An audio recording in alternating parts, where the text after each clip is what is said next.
From Jero sa club ngayon ay businesswoman na part 2. Nung isang buwan na lang at matatapos na ako sa aking training, ay nagpaalam sa akin si Adrian na may aayusin lang daw siya na importante at mawawala lang daw siya ng ilang araw. Basta ang bilin niya ay tapusin ko raw ang training ko at pagbutihan ko raw. Medyo nagtaka ako kasi never naman nagpaalam si Adrian ng ganun sa akin. Dumaan ang mga araw pero hindi nagparamdam si Adrian sa akin, kaya medyo nag-aalala ako at natatakot.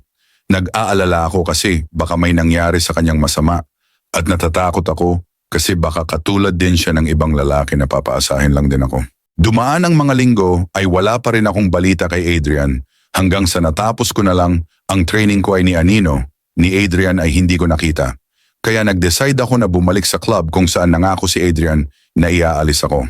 Akala ko talaga ay makakapag-umpisa na ako ng bagong buhay pero wala din pala. Hindi ko alam kung anong mararamdaman ko sa ginawa sa akin ni Adrian kasi umasa talaga ako na maiaangat ko na uli ang sarili ko sa buhay ko ngayon na gusto ko ng kalimutan.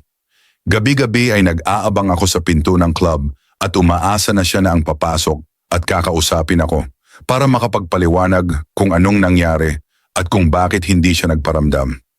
Minsan iniisip ko kung ano bang nagawa kong mali sa buhay para mangyari sa akin ang ganitong bagay. Tanging hangad ko lang naman ay magkaroon ng simple at maayos na buhay, pero parang palagi akong tinutulak pabalik sa bagay na ayoko nang balikan. Dumaan ang 6 na buwan ay unti-unti ko nang nakakalimutan si Adrian at balik na ako sa dati kong buhay. Pero bakit ganito? Isang gabi ay may nakita akong isang pamilyar na mukha na pumasok sa club at ayon si Adrian nga. Hindi ko alam kung anong gagawin ko pero mas nangibabaw sa akin ang galit.